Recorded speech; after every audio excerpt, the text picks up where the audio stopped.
Hi there, Malcolm here with my 155th booktube video, and today I'll be bringing you a big wrap-up of August and September, as well as what I'm planning to read in October. Yeah, basically not as much reading happened as I'd hoped, and so I didn't think there was any point waving the same TBR pile at the camera 2 months in a row. And so yes, I got a lot to get through, but each individual month was rather poor. Still lots, so let's get cracking. So first, the numbers game. I can tell you I finished 6 books in August, totaling 1,751 pages, and 4 books in September, totaling 1,184 pages. Not bad, but when you compare it to last year, I'm 5,494 pages behind.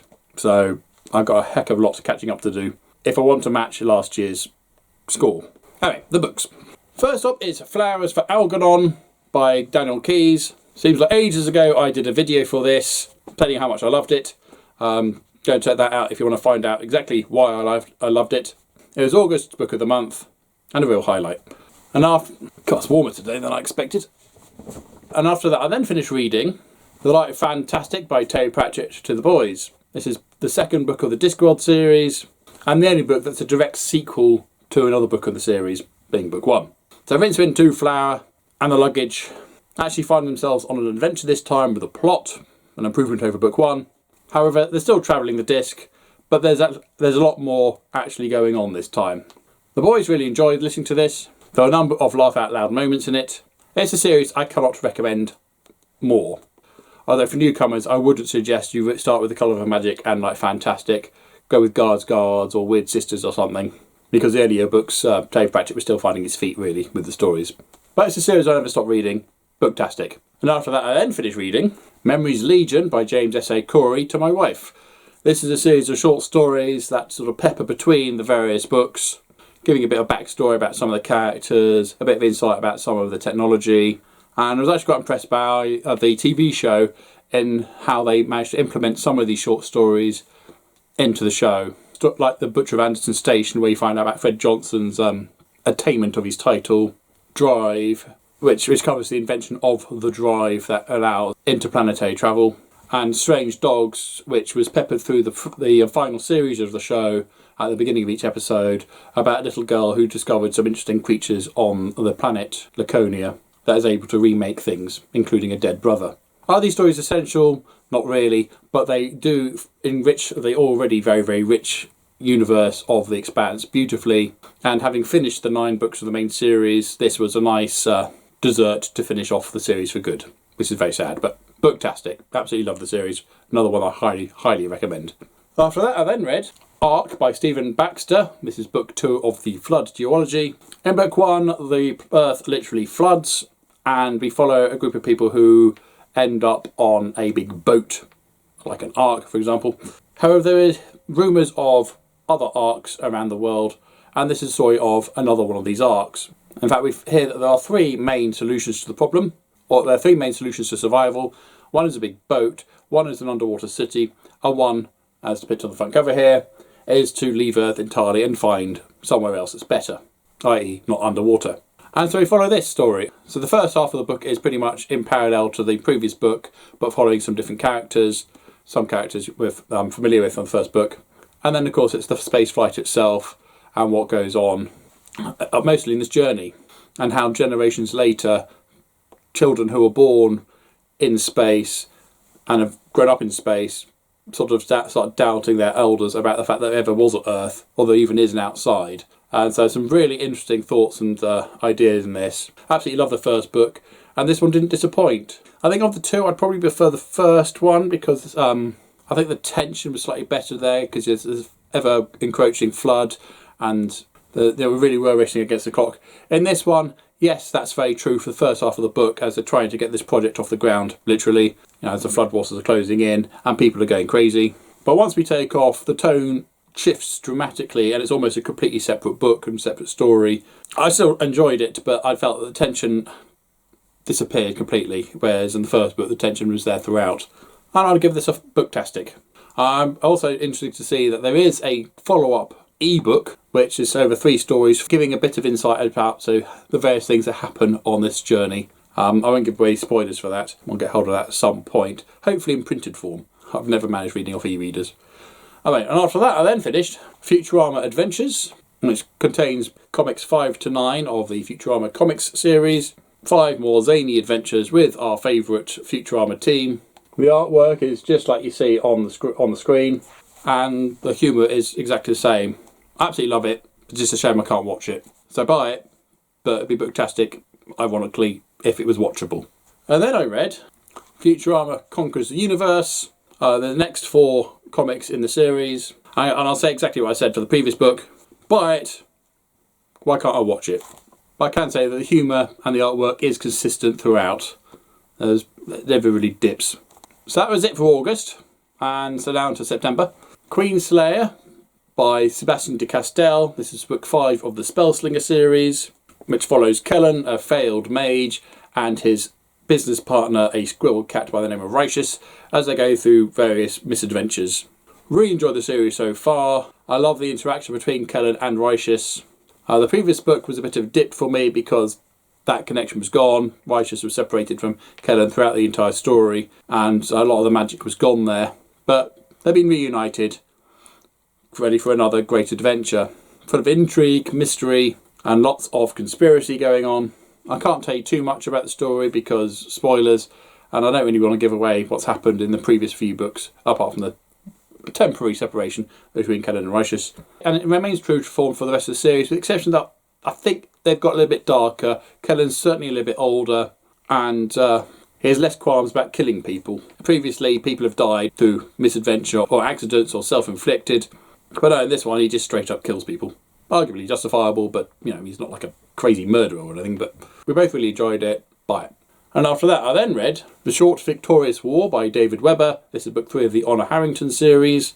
Now, this copy I actually picked up over 20 years ago along with book 1. It's taken me this long to get around to reading it. Glad I finally did. The stories generally follow Honor Harrington, a commander of a spaceship, as they're put into impossible situations against insurmountable odds of enemies, and they've got to try and survive.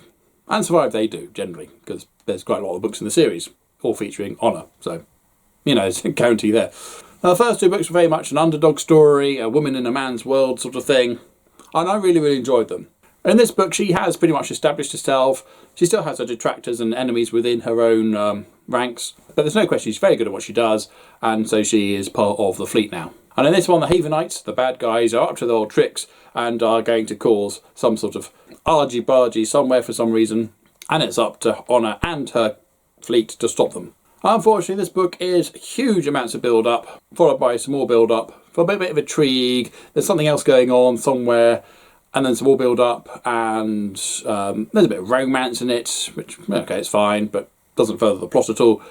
And then there's a bit more build-up, and finally, right at the end, true to the title, it's a very short victorious war for somebody. I won't give away who, but you can probably guess. Yeah, not a lot happens in this for far too long. I was a little bit disappointed in it. I have got other books of the series, but I haven't got book 4, which is a bit annoying. And so I'm going to have to put a pause on reading the series until I do get my hands on book 4. I'm not going to go out of my way to find it. To be oh look, there's book 4 in some charity shop or something. Worth reading, not as good as books 1 and 2. And after that, I then read Carnival by Una McCormack. This is part of the Firefly series of novels. And the book even tells you it's set before the episode Heart of Gold. So there you go. If you know the episode Heart of Gold, this is where the book is set. Now, what's beautiful about these books, apart from the wonderful look of them, is that they're all standalone. Yes, they're numbered technically in terms of publication, but you can read them in any order. It makes no difference. Obviously, you need to know the show really to appreciate the books more. But if you miss a book or you skip a book or whatever, it doesn't matter. You can read them all as standalone stories. And in this one, the crew of Serenity do a job. It's an actual legitimate job for a change. Also, they think. It also goes horribly, horribly wrong. I'm not going to give any more than that, except for the blurb at the back which says that the 2 characters at the front here, Zoe and Book, get kidnapped by the person who gave them the job, saying, if you don't give me the money back, I'm going to kill them. You know, one of those jobs going horribly wrong type things. And so they've got to try and scrounge enough money back together to actually pay the ransom, or find the missing cargo. Neither of which looks to be particularly. And as I say, the writing style is slightly different to the other books because it's written by a different author, but Una has done a brilliant job making all the characters feel like the characters that they are, something that's true to the other books in the series as well. The things that they say, the things that they do, are all very believable for who they are. And as I said, it does help to have seen the show because there are a lot of hallmarks and callbacks to various things that have happened in some episodes, which I'll refer to quite a fair bit. This also happens to be one of the shortest books in the series as well, which is a little bit disappointing, but you know, the story is as long as it needs to be, so it wasn't overly long, but it was over very quickly. Buy it. And finally, the last book I managed to read is the final Futurama graphic novel, the Time Bender Trilogy, which despite its name happens to contain the next 4 issues of the comics, 16 through 19. And this one feels more in the style of the follow-up feature-length episodes that happened after the main series finished for the first time, and we had those 4 big episodes of extended length. It's one big story linked together by different adventures, and more of great Futurama stuff that I would much rather have watched. Buy it. Now I know some of you are saying, well, what's wrong with only 10 books over 2 months? That's pretty good. And I would say, yeah, not bad. But when I've read 10 books in 1 month, that's not so good for me. Particularly when at least 3 of those books were graphic novels, which are arguably much quicker to read anyway. But no, all good stuff. No huge disappointments there. Some weren't as good as I'd hoped they would be, but they weren't terrible. Anyway, on to the TBR for October, and I'll try and whiz through these because time's a wasting. First up is Adam by Ted Dekker, a book I desperately tried to finish in September, but just ran out a month, and I can tell you I actually finished this on the first day of October, so technically it's on my October TBR, but it wasn't really in October very long. There's a serial killer on the loose, and we follow a chap who's basically got into his mind in trying to track him down and find out and stop him, and at some point is actually killed by his quarry. But they successfully resuscitate him, and he's developed a weird connection to the killer. I don't normally read serial killer manhunt type stories. This will be an exception. And after that, I'll then move on to, or had moved on to, Project Hail Mary by Andy Weir. Book that was literally sitting there in Asda looking at me going, hey, buy me, buy me. I thought, oh, look, that looks pretty. I enjoyed The Martian, so I picked it up. Artemis wasn't as good. It was okay, but it wasn't as good. So currently working my way through this one. Man wakes up millions of miles away from Earth in a ship. No idea who he is, where he is, why he's there, what's going on.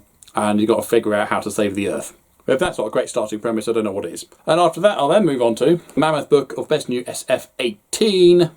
Series of short stories in the science fiction world. Previously I've got over halfway, so it's only half of it to read now.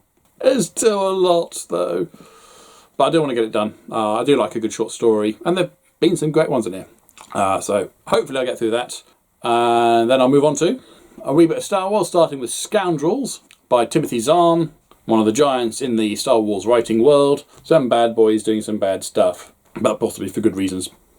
Set after the destruction of the first Death Star, Han Solo is very much aware that he has a price on his head thanks to Jabba the Hutt, and is looking to see if he can scrape together some of the money to pay him off. It looks like some sort of heist is going to happen. Do like a good heist. Looking forward to reading this one. And after that I'll then move on to The Hand of Thrawn duology, also by Timothy Zahn, Specter of the Past, Vision of the Future. Set quite a long time after the films now, in a much more interesting universe than what Disney have made of it, using the awful, awful sequel trilogy. So ignore the sequel trilogy entirely. This is what really goes on. In my opinion. Anyway, looking forward to reading those. Whether I'll get them in the month as well, I don't know. I mean, I'm nearly finished Project Artemis. Just depends on how long it's going to take me to get through that short story collection. Graphic novels. I'm currently reading The Dark Crystal, Power of the Dark Crystal, which furthers the story of the film, The Dark Crystal. Not the prequel series, which was fantastic in its own right, but no, this is the sequel to the film. So a new adventure featuring the Dark Crystal. Unfortunately, this is book 1, and I'm very much aware that it has a to be continued at the end, and we haven't got book 2. And I recently picked up Star Wars Knight Errant book 3, Escape, and this series is set thousands of years before the Star Wars films. Book 1 was really awful, book 2 was actually quite good, so it's open season for what's happening in this one. Now I'm aware there's only 2 graphic novels, I might pick something else up, I haven't decided yet what. I also read to other people in the house. So having finished book 2 of This World Light Fantastic, I am now reading book 3, Equal Rights to the Boys, by Terry Pratchett, needless to say, about a female wizard and the prejudices that she's going to face because of her gender. First published in 1987, a topic that is surprisingly relevant for today. And to my wife, I'm reading Ender's Game by Orson Scott Card. It's one of those stories that you're supposed to read. It's been on my radar for a while now. I managed to borrow this one from my dad, and so it's been sat on my shelf for a little while now. I thought, well, So we try and do it because she was curious to know what it was as well. So giving it a go. Actually, we nearly finished it and we should happily finish that within the week, I think. No idea what we're reading after this though. There we go. If you're still here, thank you for sticking with me. I'll try and get a bit more motivated with the filming. I'm aware it's been quiet in my corner lately. You'll hopefully get a Project Hail Mary video very soon. And maybe you guys could help motivate me by suggesting videos that you would like to see. You know, rather than just the bog standard, this is what I read and this is what I'm going to read. You know, give me suggestions. I can completely ignore them if I want to, but ideas are always good, and that helps me to know what you guys want to see. So give us a thumbs up if you like this video. Follow me if you want to know if I actually do ever post again. Or not. I'm not making you. But as usual, if you have nothing nice to say, then keep it to yourself. Thank you. Have a great reading in October, and see you later.